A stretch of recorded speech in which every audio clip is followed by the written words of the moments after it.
Hola, hola, bienvenidos a esta que es el segundo estudio bíblico que estamos haciendo de las 7 iglesias.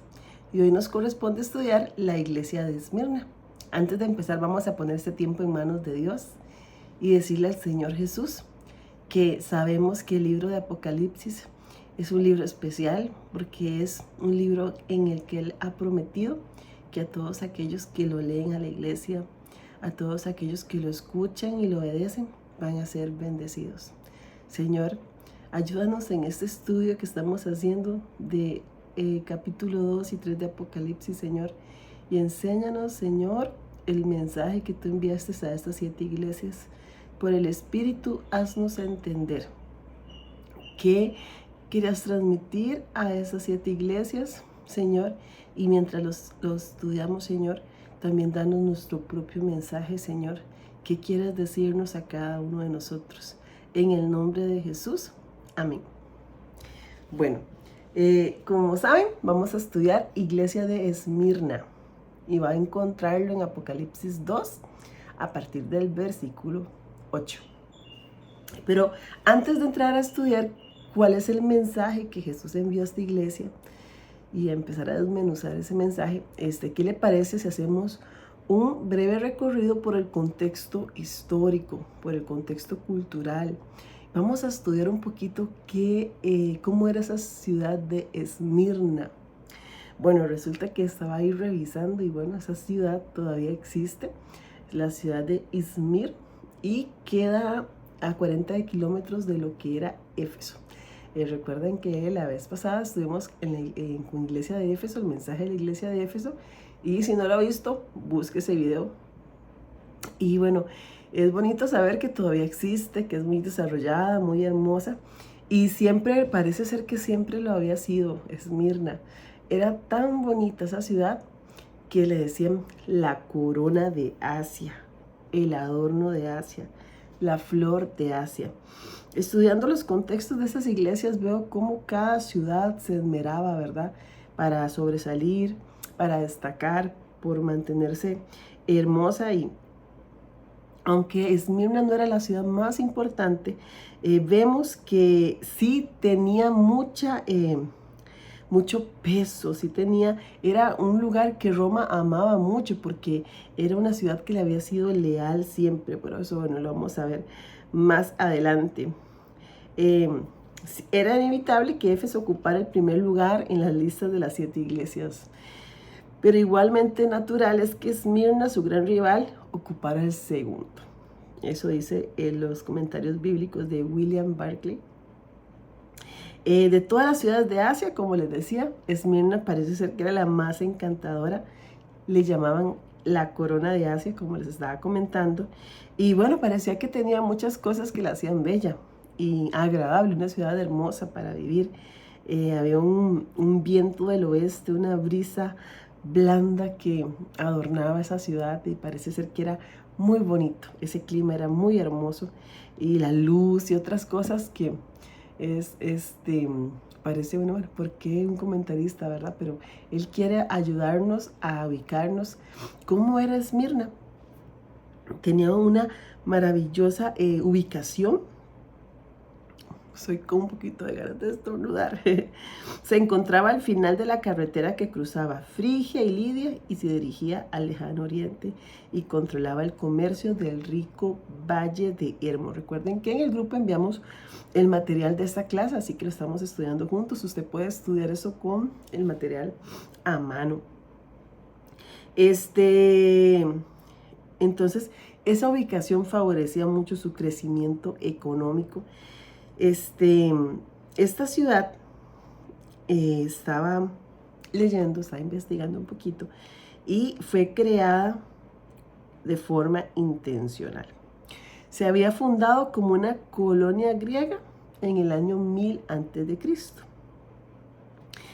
Creo que era como un tipo de estrategia que usaban los griegos cuando iban a colonizar un lugar, crear esas colonias para empezar a impactar la cultura del lugar que ellos estaban colonizando. Entonces, un lugar como Esmirna ayudaba a a las demás ciudades a que conocieran la cultura griega, su lenguaje, su cultura, etc. Entonces, ella fue creada con esta intención. Pero pasó algo en el año 600 a.C., sobrevino una desgracia. Los lidios la asaltaron y fue destruida. Fue destruida. Y esto tiene un interés en este mensaje que se dirige a esta iglesia y vamos a verlo. Quedó prácticamente, dice, convertida en una serie de pequeñas aldeas durante 400 años. Una ciudad que había sido tan hermosa, tan próspera, a causa del daño causado por sus enemigos, quedó reducida a un conjunto de aldeas, pobre, y permaneció en este estado de muerte durante 400 años, en este estado de ruina durante 400 años. Sin embargo, después de esos 400 años, un general de Alejandro Magno llamado Lisímaco la revivió, la reedificó de una manera muy hermosa, de una manera muy planificada. Entonces, este hombre pues se esforzó, ¿verdad?, para que fuera planificada, calles, la forma de construcción, los cuadrantes. Entonces, Esmirna sabía que era morir y volver a vivir después. La historia de esta tierra sabía lo que había sido caer en desgracia y luego volver a brillar. Y bueno, en este lugar habían una arquitectura magnífica. También se levantaron templos, ¿verdad?, a dioses que adoraban en esos momentos. Cíbeles, Zeus, Apolo, Némesis, Afrodita, entre otros. También esta ciudad era muy, muy leal a Roma. Era muy leal a Roma. Antes de que Roma fuera el imperio, que había fuerte, desde antes la ciudad de Esmirna le había dado su voto de apoyo a Roma y realmente lo hicieron. Incluso se cuenta que en momentos donde los tal vez soldados romanos en guerra estaban pasando por hambre, por frío, Esmirna los apoyaba mucho. Se despojaba de lo que tenían para enviárselos a ellos. Entonces, un valor de Esmirna y de la población de Esmirna era su lealtad. Entonces era una ciudad libre en los tiempos del Imperio Romano, ¿verdad? Y Roma confiaba en Esmirna. Roma confiaba. De hecho, esta fue la primera ciudad que levantó, digamos, un monumento a la diosa Roma. Entonces, hay muchas cosas que ligaban a Roma con Esmirna. Una relación de amistad, de lealtad, obviamente de dominio, ¿verdad? Ahora, cosas que enfrentaba el cristiano en Esmirna. ¿Qué encontraba el romano en Esmirna? Encontraba dos tipos de personas, por decirlo de alguna forma. Había en esta ciudad muchos judíos que no estaban convertidos al cristianismo, por el contrario, que odiaban el cristianismo. Y también se encontraban personas que no eran judías, que no eran cristianas, pero que eran muy leales a Roma, muy leales al César, que adoraban al César. ¿Por qué esto es importante? Porque imagínense, a mí me gusta tratar de imaginarme las cosas, de cómo vivían las personas en ese tiempo, lo impactante que tuvo que ser para el mundo en ese momento conocer el cristianismo. Estamos hablando de que el cristianismo se estaba empezando a extender por todo el mundo y muchas personas lo rechazaban. De hecho, en esa etapa, fue la etapa donde el cristianismo fue... Batería cargada. Hasta el momento, la etapa en donde el cristianismo fue más golpeado. Recordemos que en esos tiempos Roma martirizaba a los cristianos. Y vamos a leer un testimonio sobre eso hoy. Entonces, estos población que había, los judíos, que odiaban a los cristianos o que deseaban terminar y parar el crecimiento del cristianismo, eran muy numerosos e influyentes. Muy numerosos e influyentes. Ellos, por ejemplo, contribuyeron con mucho dinero para el embellecimiento de la ciudad. Y esto para los de Esmirna era muy importante porque ellos amaban tanto su ciudad que ellos deseaban ser la primera. Entonces entraban en competición, ¿verdad? Con otras como Éfeso. Ellas querían ser las primeras. Entonces siempre les gustaba encontrar en esa ciudad lo mejor. Y ellos eligieron estadios, biblioteca, teatros y querían tener lo mejor. Entonces, estos judíos con su dinero tenían mucha influencia. Además, muchas personas que no tenían como esa religión se veían muy atraídos con los judíos. Por ejemplo, las esposas de las personas con mucha influencia política se veían muy atraídos, compartían con los judíos, se veían muy atraídos por esa religión.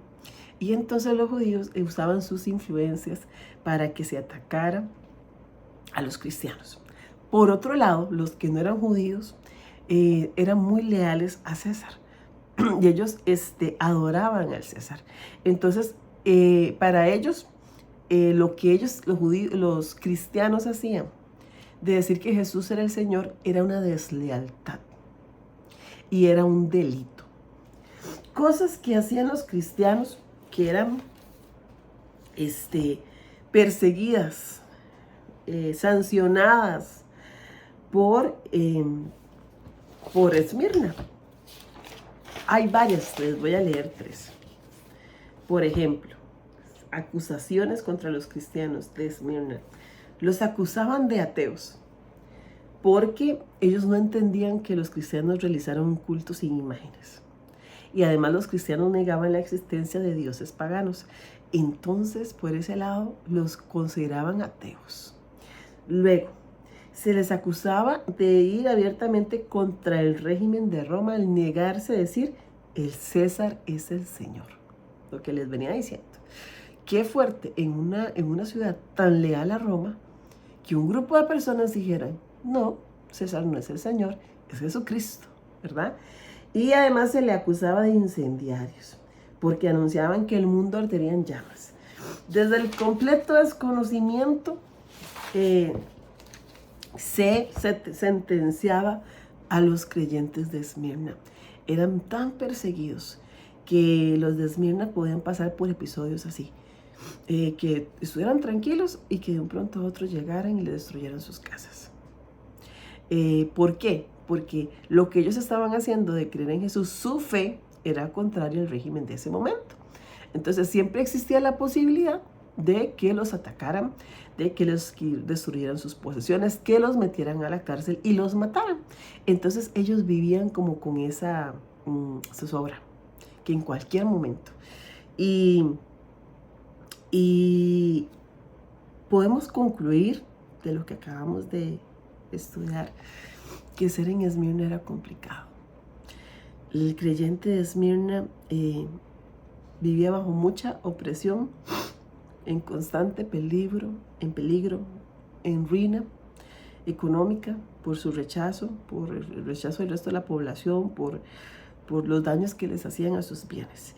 Y un ejemplo de lo que significaba ser cristiano en Esmirna lo encontramos en la historia de Policarpo, que fue un discípulo de Juan, del apóstol Juan.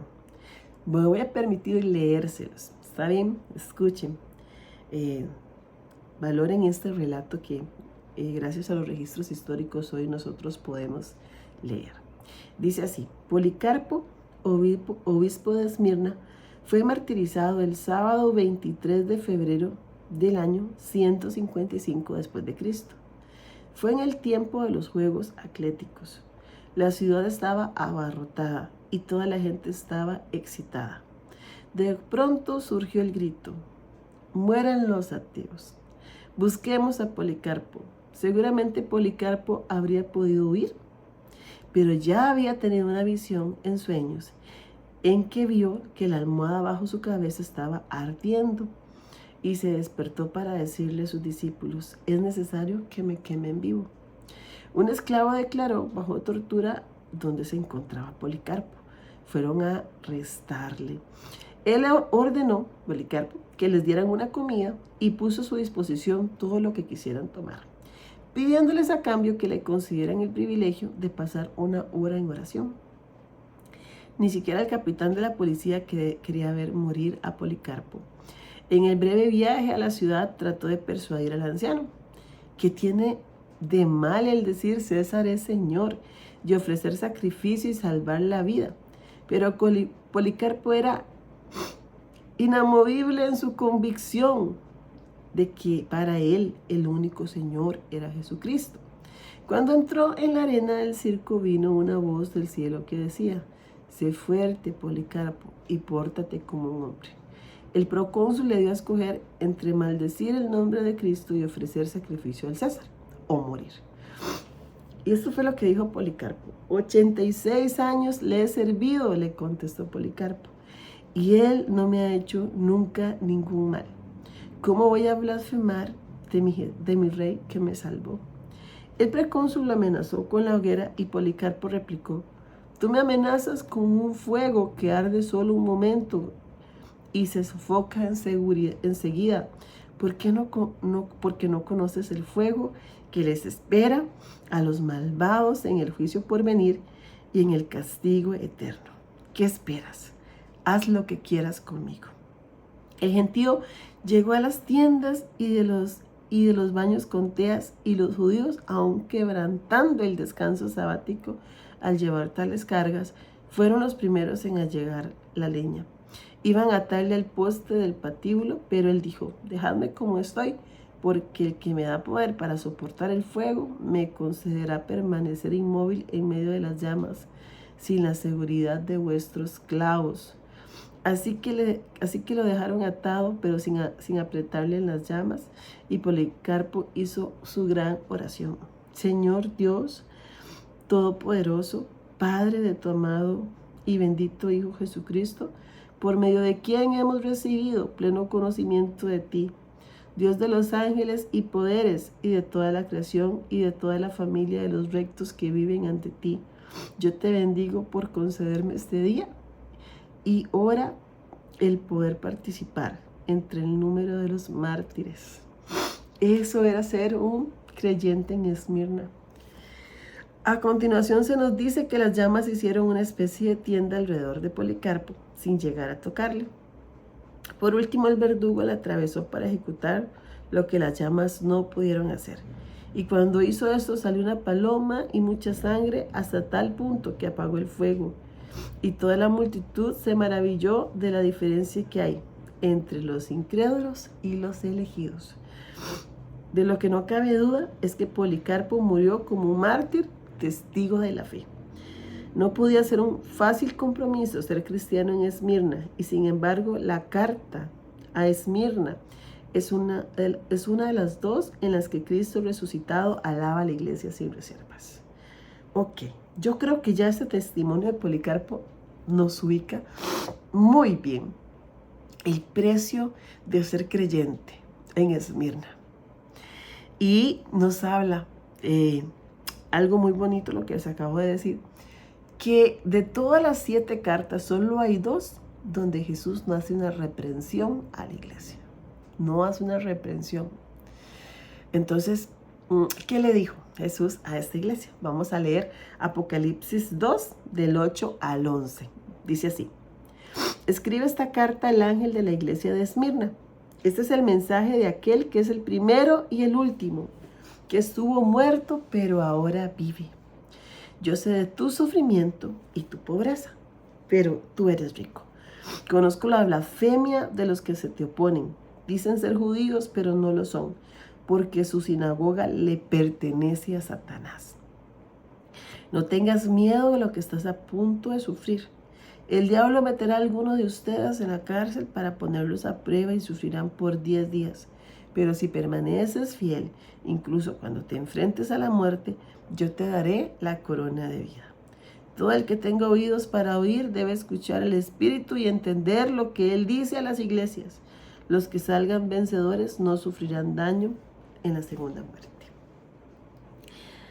4 versículos donde Jesús se presenta de una forma, alaba unas cosas, da una información, da una alerta y hace una promesa.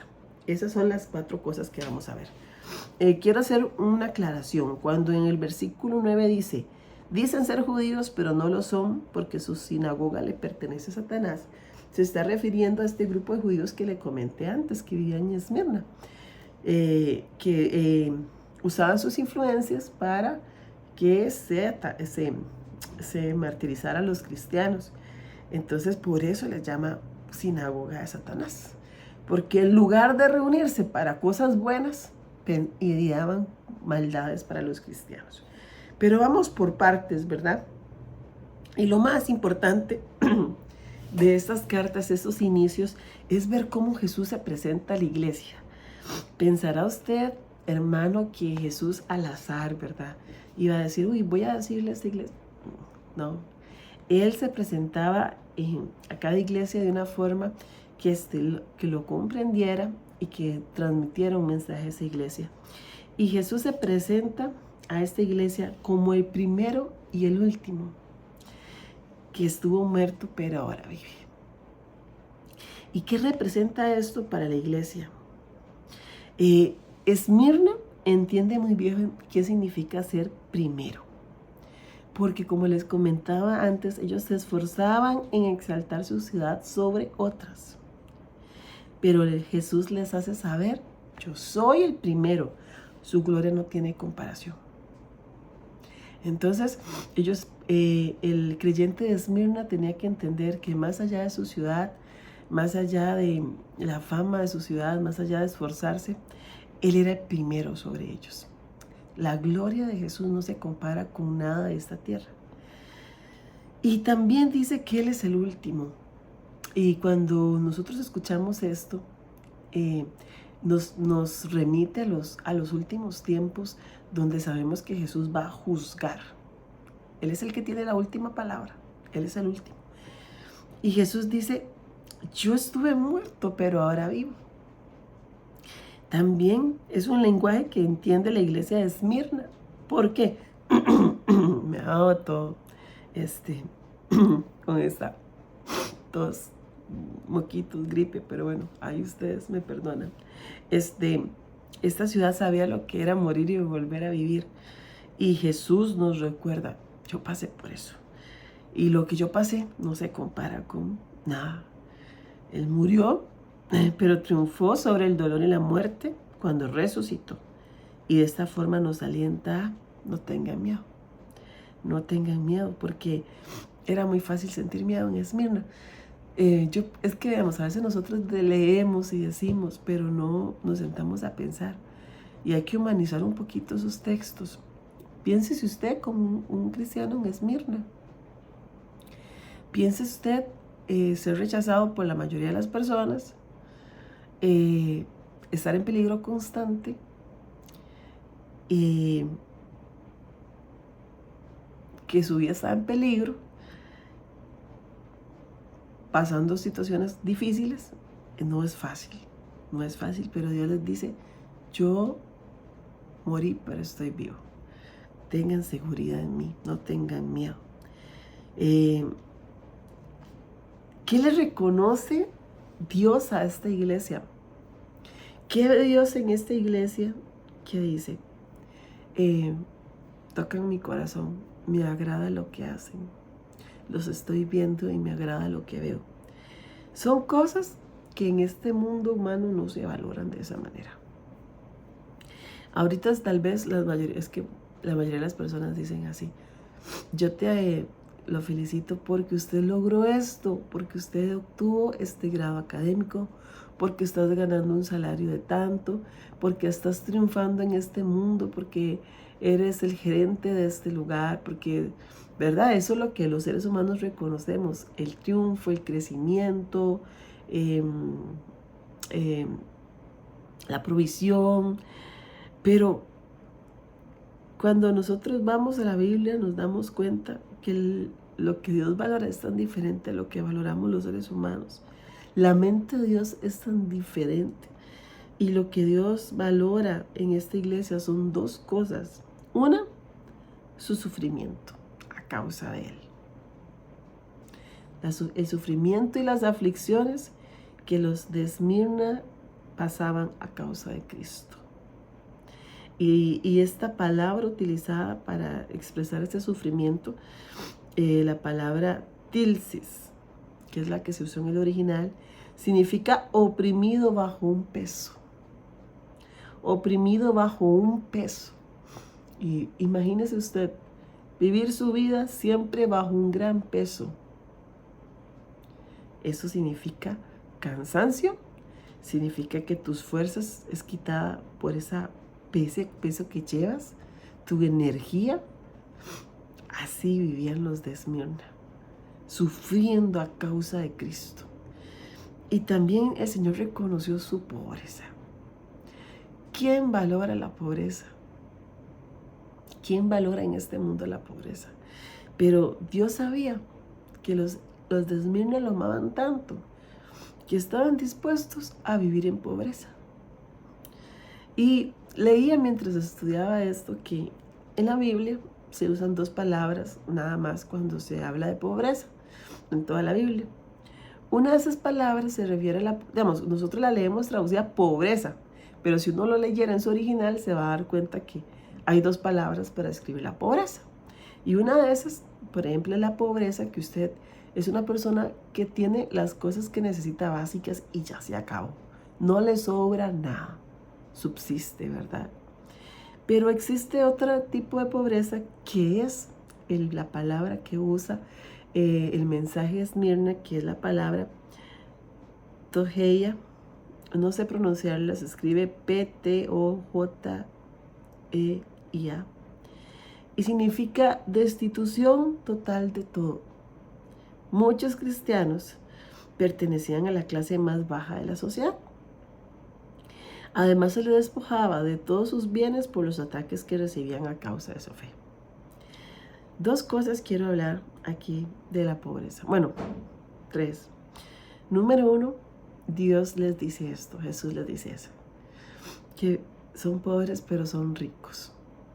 El Señor reconoce una riqueza que viene no por lo material, sino por la fe.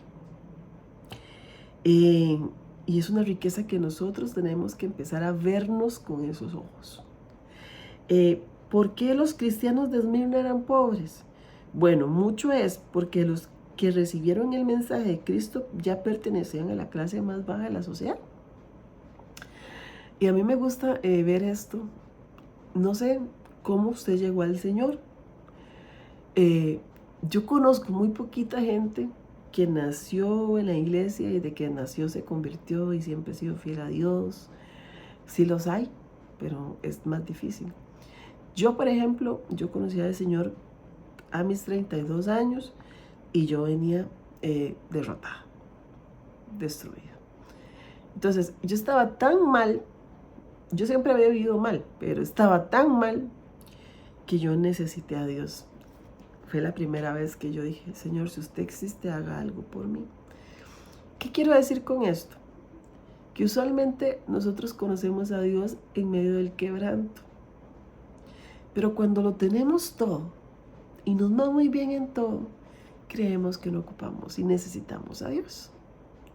Entonces, es muy posible que entre menos, no es la regla, ¿verdad? Porque conocemos y vemos en las personas de muy bajos recursos, pobres, que más bien se dedican a la delincuencia, ¿verdad? Pero también vemos que en la pobreza hay tanto quebranto que nuestro corazón está más abierto a Dios. Piense que usted está en su casa y ese día se le acaba el arroz y los frijoles y no tiene más para comprar. Esa persona está necesitando un milagro. La está necesitando. Y esa limitación económica hace que su corazón se quebrante y sea más receptivo de Dios. Reconoce más la necesidad de Dios. Pero si usted tiene arroz y frijoles hasta que le sobra, difícilmente va a usted necesitar hacer una oración, Señor, provéeme. No sé si me estoy explicando, pero es esto. Entre más vulnerables estamos, a veces eso nos da el corazón para buscar a Dios. Ojalá no fuera así, pero, y no digo que sean todos los casos, hay gente que teniéndolo todo ha encontrado a Dios, ¿verdad? Porque aunque usted tenga todo lo material, siempre hay una necesidad espiritual terrible, ¿verdad? Pero hay gente que compensa lo espiritual con los bienes, ¿verdad?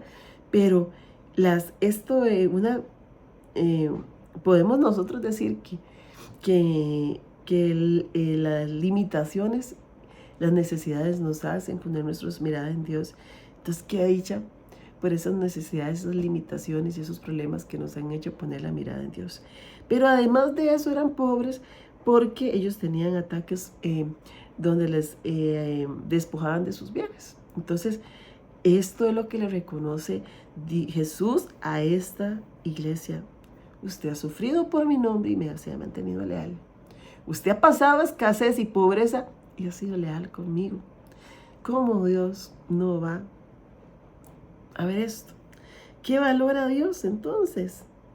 Dios valora que usted le permanezca fiel en medio de la persecución. Dios valora de la iglesia esto. Escúcheme bien. Dios valora que la iglesia esté dispuesto a pagar un precio de muerte por su fe. Dios valora la fe en medio del sufrimiento. En medio del sufrimiento. Nosotros podemos concluir leyendo el mensaje de la iglesia de Esmirna que el Señor valora nuestra lealtad en medio del sufrimiento y la aflicción. El Señor valora nuestra lealtad en medio de la escasez. Eso. Y si usted se queda con esta clase, va a ser muy bendecido. Porque ¿sabe qué? Yo sé que usted también pasa problemas. Y yo sé que usted también pasa escasez. Y a veces la gente dice, ¿será que Dios no me quiere que me está pasando esto? Sí, lo ama. Porque amar a Jesús no es garantía que lo vamos a tener todo. Es más, por nuestra fe vamos a ser rechazados.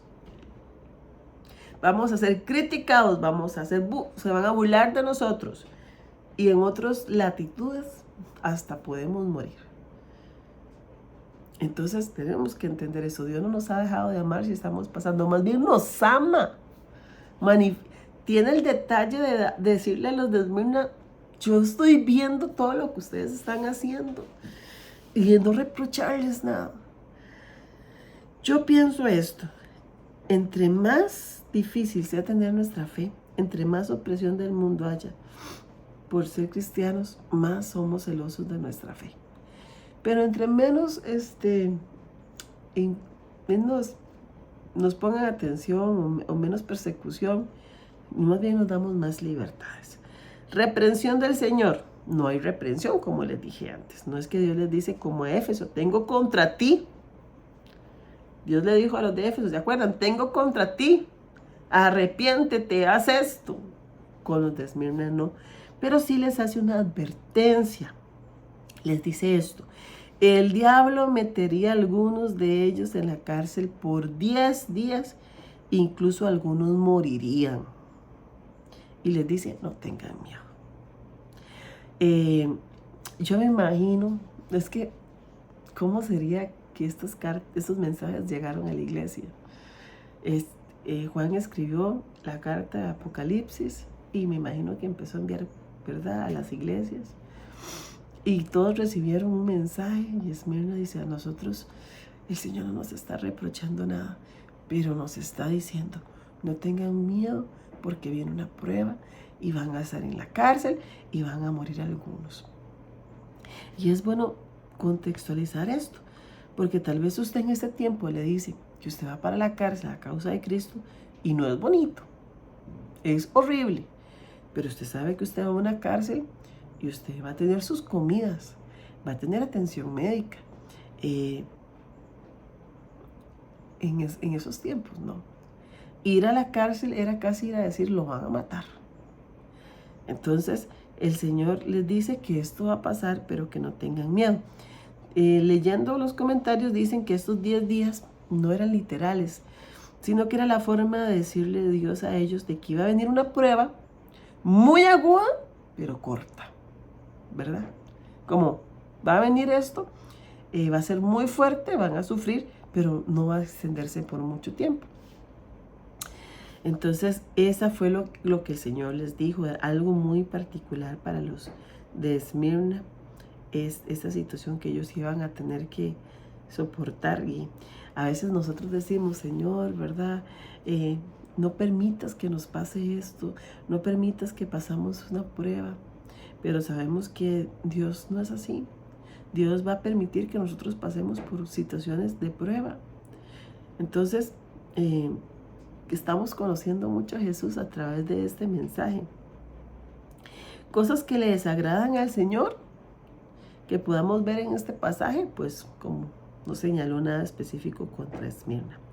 Recompensa que da el Señor por responder a la reprensión o por continuar haciendo lo bueno. Hay dos cosas, bueno, realmente se dice dos cosas, pero es lo mismo, porque el Señor les promete a los de Esmirna la corona de vida. Y también dice que los que salgan vencedores no sufrirán en la segunda muerte. Esmirna conocía el valor de una corona. Ellos tenían un estadio en donde se celebraban juegos atléticos. Y qué lindo, Jesús, usar una ilustración donde las personas entiendan. En ese tiempo entendían muy bien que la corona era un signo de victoria, de ser el ganador, de ser poderoso. Era algo bueno, era algo con un alto valor. Y en ese tiempo le daban coronas a aquellas personas que tenían un poder político, ¿verdad? O como una medalla, un reconocimiento a alguien que era muy bueno en un deporte. Pero la corona de vida, solo Jesucristo. Solo Dios puede decirnos, vida eterna es mi recompensa por tu fidelidad. Y dice, ustedes no sufrirán daño en la segunda muerte. Y la segunda muerte es un concepto que se desarrolla mucho en Apocalipsis, que está hablando de la muerte que van a sufrir todos los que no son creyentes, que en su vida no conocieron a Jesús o lo rechazaron, le dieron la espalda.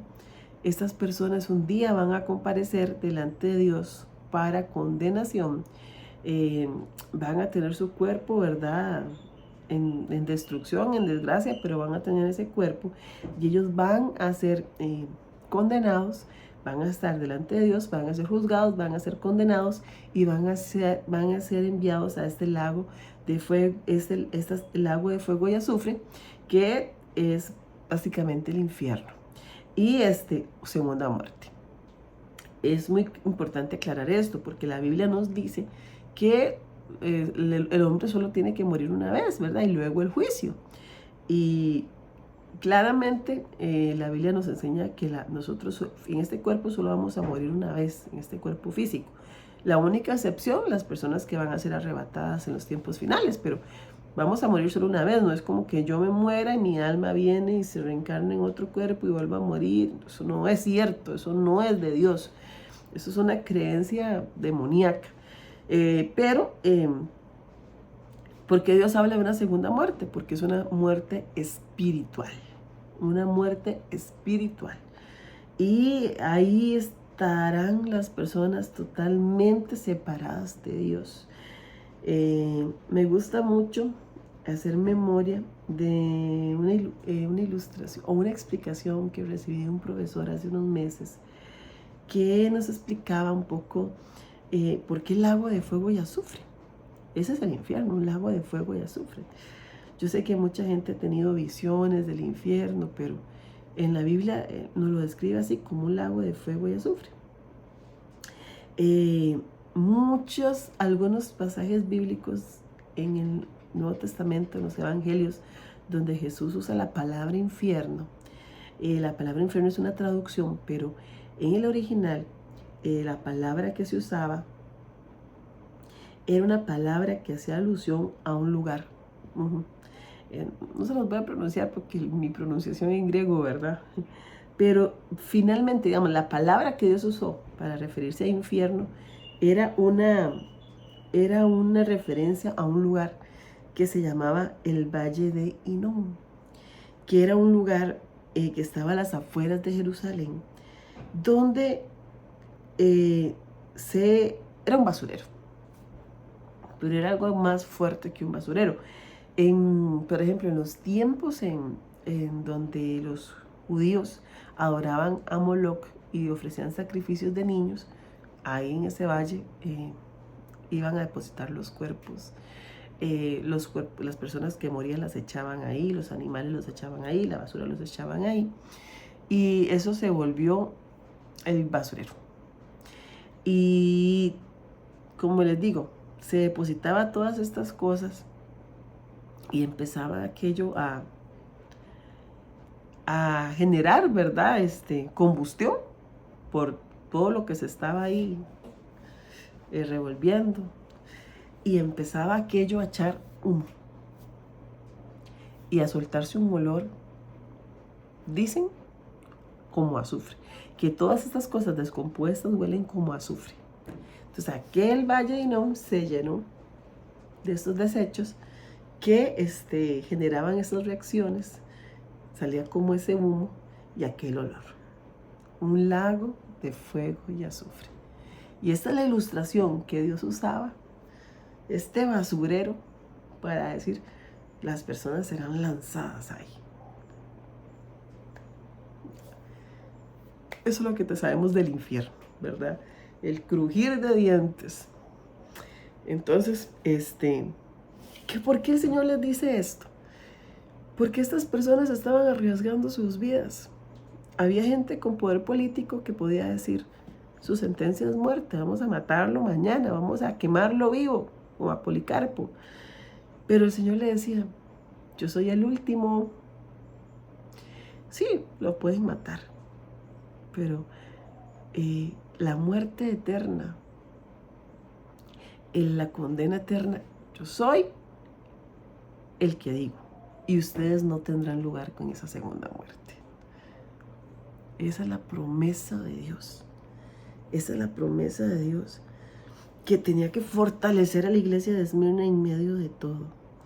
Y en la que nosotros también tenemos que encontrar mucho ánimo.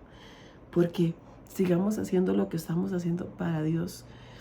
Y si usted es una persona que está dándole a Dios mucho, tal vez Dios te ha pedido cosas y usted ha tenido que ir renunciando a cosas que no son ni siquiera pecado, pero que Dios se las ha pedido para que usted pueda cumplir su voluntad.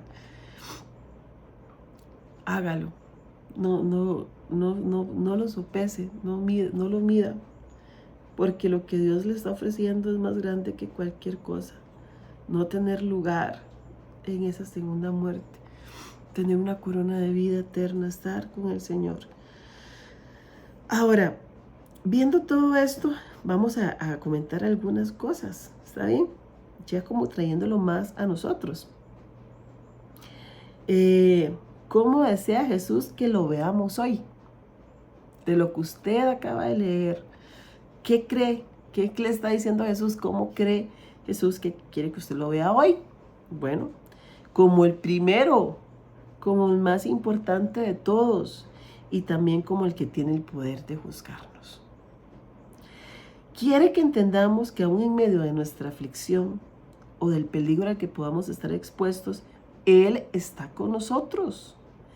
Y Él, como venció la muerte, nosotros también la venceremos.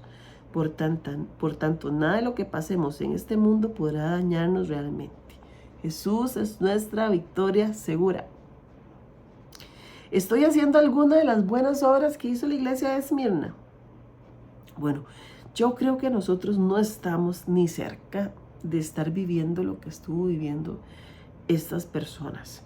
En este tiempo hay cierta persecución, pues sí, pero se manifiesta más como crítica, como burla, una crítica fuerte, sí, pero yo no sentimos como que alguien nos va a venir, ¿verdad?, a hacer algo, a matarnos, a encarcelarnos. Eh, pero sí estamos expuestos a cierto grado de persecución y nosotros tenemos que entender que tenemos que soportarla. No podemos diluir nuestra fe para quedar bien y no ser perseguidos, sino que tenemos que serlo como los de Esmirna, ser leales al Señor.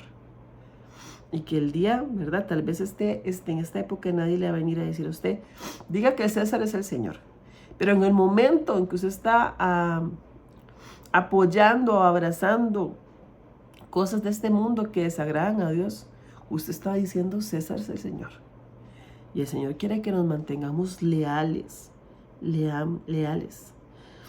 De las cosas que le desagradan a Dios que hoy estemos practicando, bueno, en este caso el Señor no hace ningún reclamo, pero sí podríamos interpretar mucho que a Dios le desagrada que seamos falsos, que reneguemos de Él, que en medio de la escasez le diéramos la espalda, sino que el Señor le espera de nosotros esa fidelidad a lo largo de nuestro cristianismo. Y finalmente, ¿qué cosas o hábitos debo cambiar para ser candidato a recibir esta recompensa? Bueno, estar dispuestos a sufrir y a pasar privaciones a causa de Cristo.